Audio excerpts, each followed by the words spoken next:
Oh, hi everyone. I'm grating Romano cheese for our dish today. This is a little tabletop cheese grater, and I do buy the big piece of Romano cheese by the 18 pounds, and I chop it into little chunks, and I place it in the cheese grater. Oh, and away we go. It sticks to the table most of the time. Right now it doesn't want to. It must be the weather. But things are looking good. We got freshly grated Romano cheese. I'm making pasta fazool today. So anyways, here's the plan. The plan is, I want to know if anybody remembers this famous sound from the Garfield Goose show back in, oh, I don't know when we were kids. Not his voice.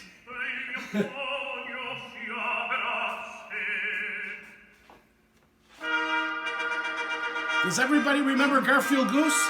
Well, you know what? That channel, Channel 9, stole it from Giuseppe Verdi. That music was Giuseppe Verdi's from Aida. So, there's where they took it from. Anyways, we're going to start making our pasta fazool. So, this way, my cameraman. Everybody asks me who my cameraman is. Can the cameraman say hi to the folks? His name is Joey. Hi, Joey. It's our cameraman. And our crew is outside waiting with the lights and everything. So, okay, we're going to cut up a little onion. Oh, is that a little too loud? Well, we'll just lower that. We have a remote control now. Okay, we're going to peel an onion. Una cipolla. It's called a cipolla in Italian. And in Spanish, it's a cebolla. And in French, I don't know. But we're going to chop this onion up, make it look good. Yeah. There we go. And we're going to add that to the pot. Now, the pot's here. The pan, of course. And the gas is off. So we're going to turn the gas on. We have a safety feature in this garage. It's called a control valve. It's a safety valve, because when there's a car in here, we don't want the gas on. It might cause a problem. So we're going to place the chopped up onion right in the pan here. I know my wife said you're supposed to put the oil first. No, I like to get some of the water out of the onion before I put the oil in there. So that's one of the reasons I put my onion in first. It's not a big deal. It's not rocket science. Very simple dish, very inexpensive. We're going to use a little good quality extra virgin olive oil, because this is where we're at. And in a few seconds, I'm going to add some garlic. So I got this garlic here from Argentina that I bought at, I think Placido Domingo is trying to drown me out.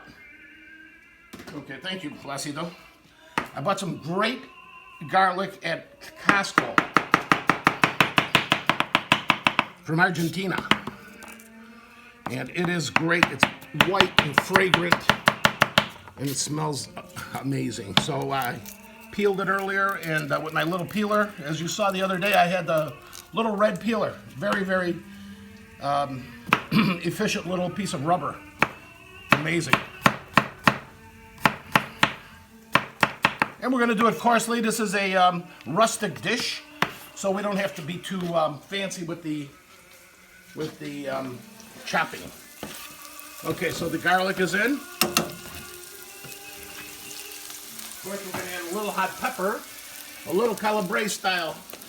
It's a Calabrese style pepper that I grew myself, actually, and ground. So those are going in there. That's good. We're going to put that heat up a little. Get that. I like the onion to be a slightly, not only translucent, but a little caramelized on the end, on the fringes. It gives it a great sweet flavor. Okay, in the meantime, I'm going to show you the pasta I'm using. The pasta I'm using is a interesting combination of styles and shapes. And it's from Davella, from Italy. And it's got a little bit broken. It's actually the pieces that are on the end of the line. When they find all these broken pieces of pasta, they package it. And it's called, doesn't have a name. It's sort of like a miscambroglia pasta, which means mixed up. And it has a little bit of mafaldina or trenetti. It has tubettini. It has spaghetti. It has fettuccine. Whatever's at the end of the line when they're making the pasta.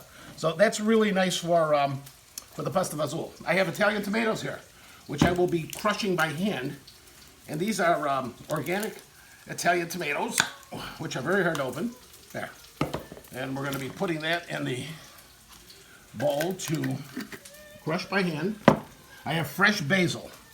The best place to buy fresh basil in the city of Chicago or anywhere in the Chicago area is Trader Joe's. They have the best deal on basil. This big thing is 2.5 ounces. 2.5 ounces of basil for $2.69. You can't beat it. So our tomatoes are here. I'm going to check the onions. As you can see, the onions starting to brown on the edges, which I think gives it a lot of flavor. There we go. So that will saute a few more minutes. I'm going to crush the tomatoes by hand. I did wash my hands, by the way, about 15 times today. So I'm good that way. There's no Corona in my tomatoes. Corona in the fridge.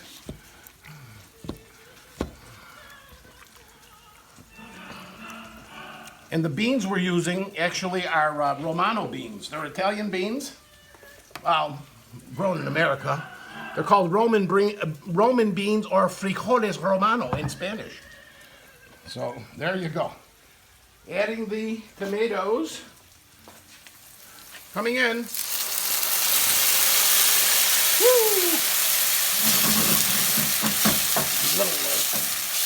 There we go. A little show there.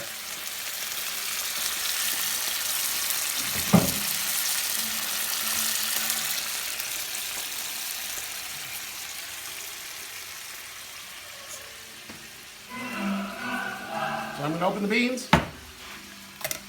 And, oh, that's beautiful. Look at those beans. Aren't they beautiful?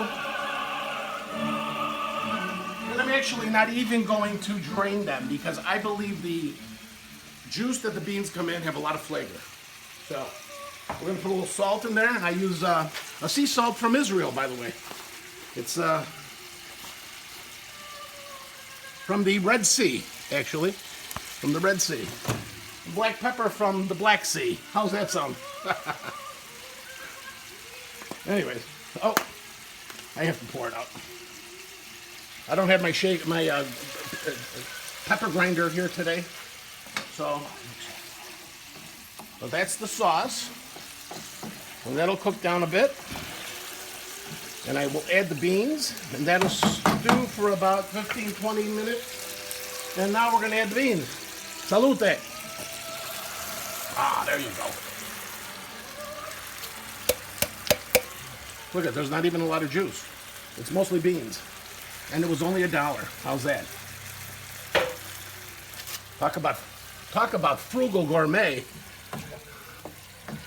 and penny pinching during these days of staying inside. You never know where we're going to be tomorrow. So we're cooking very, very frugally these days. I'm going to put a little bit of basil in there.